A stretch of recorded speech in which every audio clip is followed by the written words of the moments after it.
हमारे प्रिय विद्यार्थी, मैं हबीब आलम इस तेजस एजुकेशन ऐप के माध्यम से आपके सामने लाइव हो रहा हूँ। आप ध्यानपूर्वक हमारी कुछ बातों को सुने और उसका पालन करें।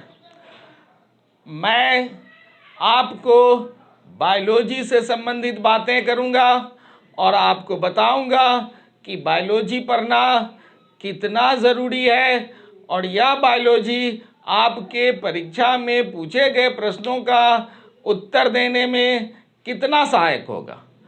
बायोलॉजी वास्तव में यह एक सामान्य विज्ञान का एक बहुत बड़ा अंग है, एक शाखा है, और इस शाखा से संबंधित जो प्रश्न पूछे जाते हैं वह प्रश्न हमारे एवरीडे लाइफ से संबंधित होता है, हमारे दैनिक जीवन से संबंधित होता है, हमारे वातावरण से संबंधित होता है, हमारे शरीर के क्रिया विज्ञान से संबंधित होता है। इसलिए यह एक बहुत ही रोचक विषय है जो हमें परीक्षा में सफलता ही नहीं देता, बल्कि हमारे शरीर, वातावरण, विभिन्न प्रकार के जीवों के बारे में रोचक से रोचक ज्ञान भी देता है। इसलिए अब आप ध्यानपूर्वक हमारी बातों को सुने और देखें। मैं अभी आपको कोई विशेष सिलेबस की चर्चा नहीं कर रहा हूँ। मैं कुछ प्रश्न जो परीक्षा में पूछे भी जाते हैं और विद्यार्थी उसके उत्तर देने में प्रायः कन्फ्यूज्ड हो जाते हैं, यह नहीं समझ पाते कि इसका सही आंसर क्या होता है। इसका सबसे बड़ा कारण क्या है कि कंसेप्ट के साथ विद्यार्थी पढ़ते नहीं हैं। कंसेप्ट के साथ अगर विद्यार्थी पढ़े तो उसका जवाब सही ढंग से दे पाएंगे और उनको कभी भी किसी भी प्रश्न में कन्फ्यूज़न जैसी चीज़ें नहीं रह पाएगी। जैसे हम आपको एक एग्जाम्पल के द्वारा आपको बताते हैं कि एक प्रश्न आता है, पौधे सांस में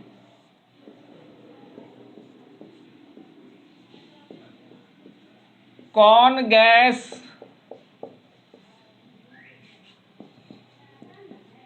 लेते हैं? यह एक प्रश्न आ गया। इसका 4 विकल्प दिया हुआ है। एक विकल्प दिया हुआ है कार्बन डाइऑक्साइड, दूसरा विकल्प दिया हुआ है ऑक्सीजन, और तीसरा विकल्प दिया हुआ है नाइट्रोजन, और चौथा विकल्प जो दिया हुआ है वह है हाइड्रोजन। अब ये 4 विकल्प आपको दिए हुए हैं। इसका जवाब क्या होना चाहिए? अगर आप थोड़ी देर सोचोगे तो देखते हम क्या है कि 99% बच्चे जो होते हैं वह कार्बन डाइऑक्साइड को लगाते हैं। लेकिन हकीकत क्या है? इस प्रश्न का जवाब, सही जवाब जो होगा वह ऑक्सीजन होगा। अब क्यों होगा? आप तो पढ़ते आ रहे हो और कहते हो कि पौधे लेते हैं कार्बन डाइऑक्साइड और छोड़ते हैं ऑक्सीजन। यह भी बात आपकी सही है, लेकिन कब कार्बन डाइऑक्साइड लेते हैं और कब ऑक्सीजन छोड़ते हैं? तो इस प्रश्न का जवाब अगर आप देखिएगा तो मैं आपको बता देता हूं क्लियर कंसेप्ट के साथ कि अगर यह एक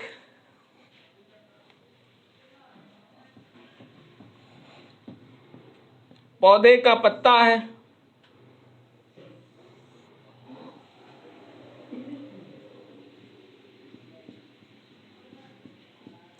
इसमें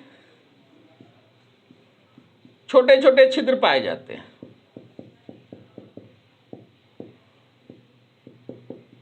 ये छोटा जो छिद्र है इसको हम लोग स्टोमाटा या वायुरंध्र कहते हैं।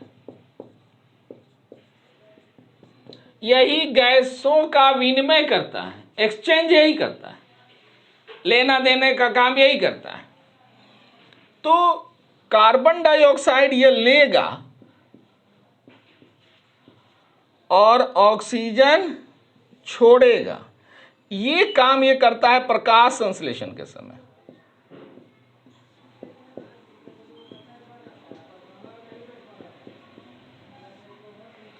लेकिन ये ऑक्सीजन लेगा और कार्बन डाइऑक्साइड छोड़ेगा, यह श्वसन के समय।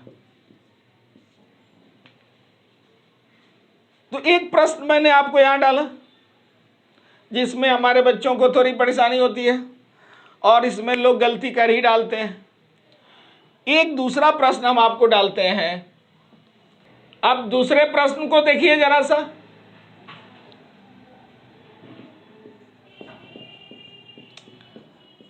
निम्नलिखित में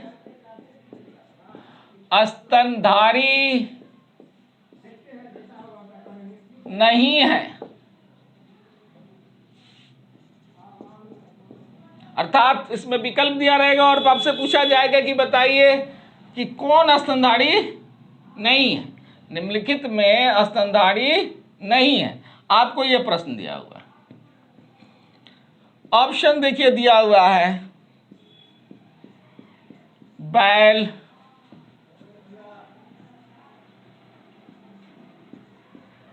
भैंस,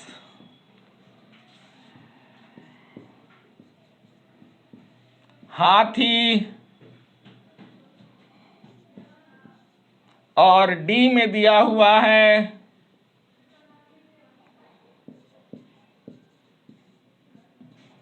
सभी स्तनधारी हैं।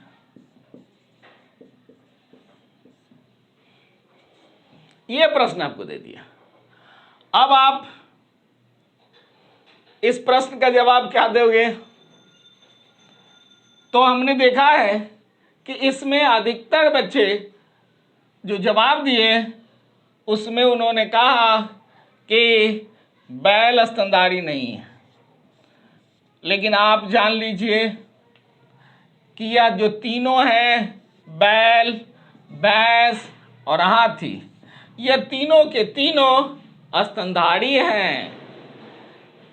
क्योंकि स्तनधारी का मतलब ये केवल ये शब्द से नहीं लगाना है कि जो स्तन रखता हो वही स्तनधारी है। सभी में इस स्तनधारी का अंग्रेजी होता है मेली। ये शब्द जो बना है वह मेमेरी ग्लैंड से बना है, जिसको हम लोग कहते हैं दुग्ध ग्रंथि। तो आप जान लीजिए कि मेमेरी ग्लैंड सभी में पाए जाते हैं, चाहे वह नर हो या मादा हो, दोनों में मेमेरी ग्लैंड पाए जाते हैं। नर का मेमेरी ग्लैंड अविकसित एवं अक्रियाशील होता है। मादा का दुग्ध ग्रंथि विकसित एवं क्रियाशील होता है। क्यों? क्योंकि जितने भी स्तनधारी प्राणी हैं उस स्तनधारी प्राणी में जो मादा होंगे उसमें एस्टेरोजेन नामक और प्रोजेस्टेरॉन नामक यौन हार्मोन का स्राव होता है। और यही यौन हार्मोन मादा में उनके मेमेरी ग्लैंड को विकसित करते हैं और क्रियाशील बनाते हैं। नर में यह नहीं पाया जाता, इसलिए उनका दुग्ध ग्रंथि न विकसित होता है और न क्रियाशील होता है। जब आप हमारे क्लास में आएंगे तो हम स्तनधारी प्राणी के लक्षण बता देंगे, तो आप कहेंगे कि बैल में भी वह लक्षण पाया गया है, इसलिए बैल भी स्तनधारी प्राणी है। तो एक प्रश्न ये आया। एक तीसरा प्रश्न हम आइए नेक्स्ट प्रश्न की बात हम करते हैं, वह भी रोचक प्रश्न ही है। ऐसे जीव जिसमें नर और मादा दोनों प्रजनन अंग पाए जाते हैं। ऐसे जीव यानी कि एक ही जीव है जो नर का भी काम करता है और मादा का भी काम करता है, वैसे जीव का नाम बताना है। अब आपके पास एक ऑप्शन हमने डाल दिया,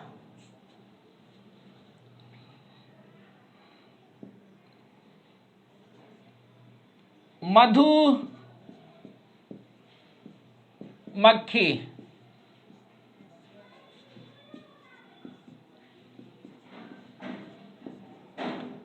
केचुआ,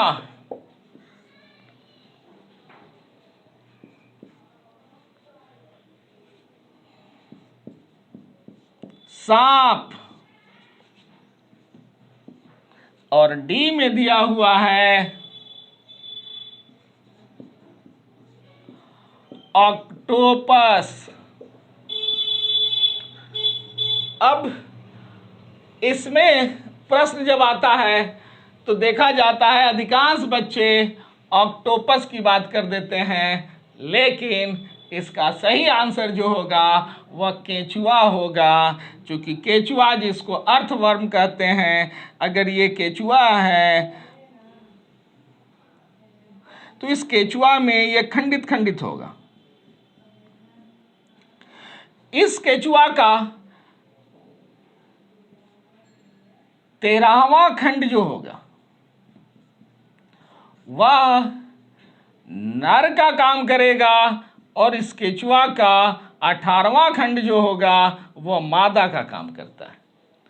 इसलिए इसमें दोनों अंग पाए जाते हैं और केचुआ को हम लोग कहते हैं कि उसमें नर और मादा दोनों प्रजनन अंग पाए जाते हैं, इसलिए यह केचुआ कहलाता है बाइसेक्सुअल, जिसका हिंदी होता है द्विलिंगी या उभयलिंगी।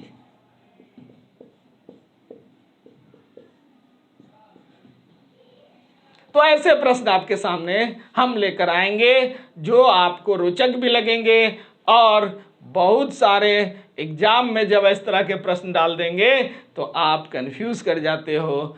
इसलिए विद्यार्थी से मेरा निवेदन ही नहीं बल्कि अधिकार के साथ यह एक आदेश मानो और तेजस विद्या एजुकेशन ऐप। अब आप एक और प्रश्न आपको डाल देते हैं और इस प्रश्न का जवाब जरा सा देखिएगा और आपके समझ में बात आ जाएगी कि हाँ हमें ज्ञान कहाँ तक ले जाना है। नेक्स्ट प्रश्न को देखिए जरा सा, यह भी बहुत काफ़ी रोचक है और आपको आस पड़ोस में इस घटना को आप देखते भी होंगे और आपको आश्चर्य भी लगेगा कि यह प्रश्न कैसे हल होगा। ऐसे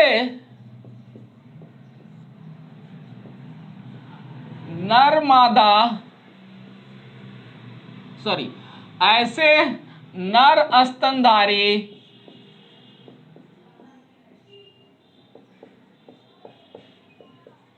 जिसके वृषण अंडकोश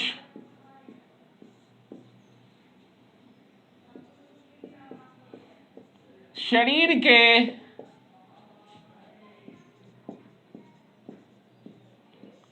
अंदर होता है।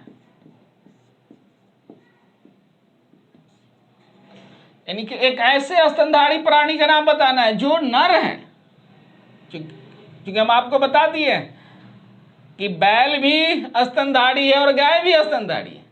तो उसी तरह से ऐसे नर स्तनधारी जिनका अंडकोश वृषण, जिसको अंग्रेजी में हम लोग टेस्टिस कहते हैं, वह उसके शरीर के अंदर होता है।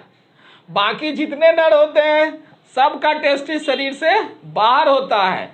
जैसे सांड का टेस्टिस बाहर होता है, कुत्ता का टेस्टिस बाहर होता है, बकरा का टेस्टिस बाहर होता है।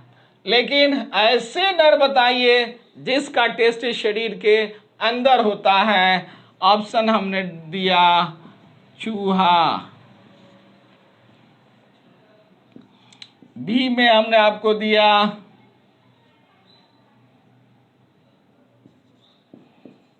हाथी। सी में दिया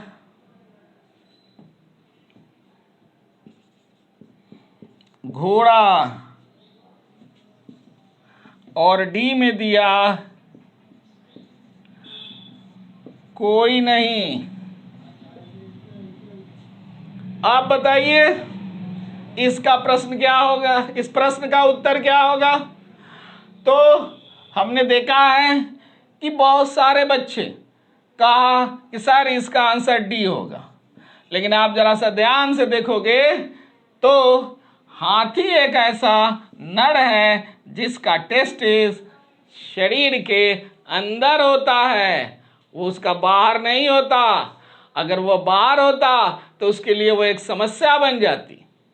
इसलिए नेचर ने क्या किया, हाथी के टेस्टिस को उसके बॉडी कैविटी के अंदर रख दिया, शारीरिक गुहा के अंदर रख दिया। तो ऐसे ऐसे प्रश्न आपके सामने रखेंगे जो ज्ञानवर्धन भी करेगा, परीक्षा में सफलता भी देगा। और ये सभी चाहते हैं तो आप तेजस एजुकेशन इंडिया को लाइक करें, सब्सक्राइब करें, जो आपको बाद में ऑनलाइन की तरह कार्य करेगा। धन्यवाद।